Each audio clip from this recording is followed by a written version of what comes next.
So looking at coaching sessions and when we're getting out of the water and when we're with individuals, for me, it's thinking about when does this actually start? So does our session actually start on the day, or does it start well before that with all the information we can gather from an individual? So if you're advertising a session and you're advertising an introduction session, you expect people to be coming along who are fairly new to the sport. Whereas if you're doing an advanced sea kayak day, you expect people to have some sea kayaking experience before they're actually turning up on the day. So that's given us a bit of information as to the type of person that's actually going to be signing up and coming along. So how we advertise our sessions and how we advertise what's going on, that will attract certain people across, and it will attract those certain people, and those people have general, or those sessions will have general characteristics. And that's our rule of thumb. So if I advertise an advanced whitewater kayaking day, let's say, I expect people to have some experience. That's my rule of thumb. Another word for a rule of thumb could be heuristics, if we're going down the more technical kind of term with things. But that's the rule of thumb. So you expect people to have some level of experience coming into this. And with our sessions, when we're planning, thinking about things as well, we've got years of experience going into things. So we build up a picture as to what kind of areas, what adaptations, what different things we could make based on everything that's gone into us as a coach leading up to that experience. So we retrace our steps on the positives and keep going backwards and forwards through that mental kind of pathway, really. So bringing things into a bit of context, like I know within my local area, I've got certain venues which will have certain outcomes. Like I know that I can go to Llandyssil, for instance, because there's a little lake there, there's a stretch of river there, and I know that I can always bring things back and go to an easier environment, regardless of who I've got and what's going on. So all of this is part of my pre-planning session and getting things started before the client even gets there or the participant gets there, the person who I'm actually coaching, before they're anywhere near actually getting on the water. It's all my pre-preparation. Mer's just joined us as well. Hopefully you can hear us well enough, Mer. But then I also know that I've got a few local runs where some of them need some rain and others are dam released. So I can set up a very similar session and I've got 4 or 5 different venues that I can use. So when I get closer to on the day, I've got a variety of places that I can use, but my session structure can be set up fairly similarly. Similarly with open water, I've got a nice reservoir that I can be using regardless of the conditions, because there's little bays, little places that I can go into and I can hide. All this is my pre-preparation and getting things started well before the session actually starts. And that kind of builds into what are the learning outcomes. So if someone signed up onto a session that's an introduction or a beginner type session or an advanced session, there's generally an outcome in and around it. There's a theme, there's a process that they wish to go through. If it's someone who's approached me for a session, on the other hand, I will start that dialogue and find out what kind of things they want to get out of the session, getting them completely involved in the whole of that process. So making sure that I've got a variety of venues, a variety of places that can assist to achieve their learning outcomes. So I'll have a plan A, which will be my perfect venue, regardless of what's happening condition-wise and everything like that. Then I'll have a plan B in case it's rained massively the night before and I need to make sure I've got somewhere better to go.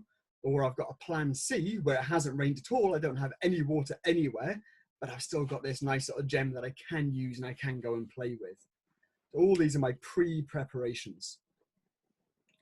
And it basically boils down to 5 little questions I like to ask myself when I'm setting up a session. Who am I going with? So identifying the individuals who I'm going with, and who are they? What do they want to achieve? So making sure I can ask that question and get that kind of answers. What are they actually after? Why are they going out paddling on that day? Where can I go to achieve it? So that's my variety of venues. How can I adapt things to help them learn? So if my venue's a river trip, what bits along that river trip best lend themselves to learning? Is it a case of getting on and paddling the first half a kilometre just as a nice scenic kind of area, a bit of a warm up before getting into the actual coaching because there's a better venue just down the river? Or am I doing more of the coaching at the beginning and then enjoying the rest of the trip? Knowing where I am and knowing what I'm going to do will massively assist. And then the last question I like to ask myself is, why not something else? So if I start to think, why aren't I doing something else, or what else could I be doing instead? I'm really pushing the boundaries as to what works, what's feasible, what's accessible for that individual, to make sure that I'm always questioning rather than just relying on experience. I like to try and question what's going on and what's going to be happening. So all of these assist me with building up my rule of thumb, my heuristics as a coach, just to make sure that I'm able to assist an individual as best as possible. So it's bringing in all these different areas, all these different things to try and set up a session beforehand. So well before the day itself. That's a very brief overview of like well before the session. And in a moment, we'll look at the actual on the day decision making. So thinking about how that all kind of comes together.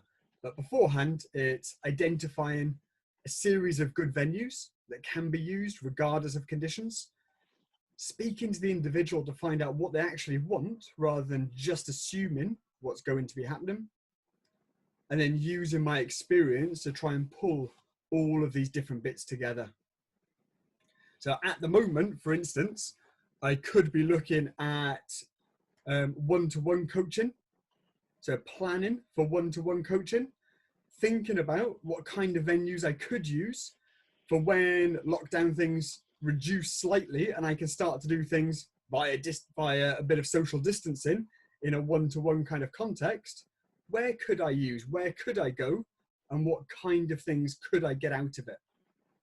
So that's what I'd start to be doing. Well, that's what I have been doing a little bit recently, just thinking about how can I get back out on the water and how can I reduce any shuttles or anything like that, just to get back out and start enjoying myself a bit more. Cool. I'm just going to ask Paul if he had anything else that he wanted to add on that, that pre-engagement, so that first kind of contact, setting the scene, really.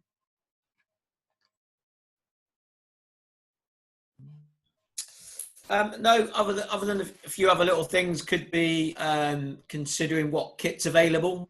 So whether your club member, your participant has their own kit or they're going to use club kit.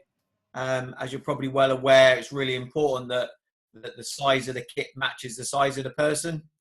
So if we were open canoeing, for example, we wouldn't want to put a small, slight person in a 16-foot open boat and expect them to paddle it solo, because that's setting them up to not succeed very well.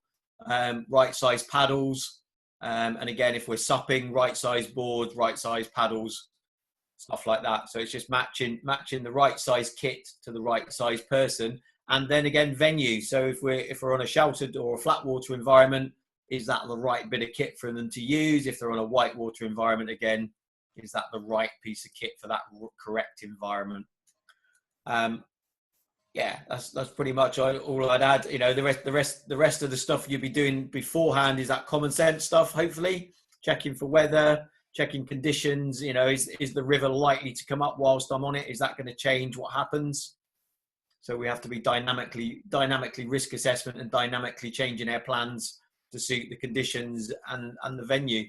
And part of my pre-course information or my pre-course preparation is certainly getting as much information about the client as possible, but always take that with a pinch of salt. So just because somebody can run grade 5 rivers in the Alps Does that mean that they can paddle grade 5 rivers in the Alps, or did they survive it? Yeah. So, you know, lots of good questions about the skills that you're possibly going to look at, I think, is a good way forward. Definitely, and that's one of the reasons why I like that. Like I'm using Llandyssil as an example because we all kind of know it, that there is that lake there, so that it's a smaller environment, but if I need to bring things back, I've got that easy option that's very close to the actual whitewater side of it. So I like having a plan A and a plan B that's very close together in case that did arise where they weren't used to that environment at all, or they were surviving up until that point, as Paul said.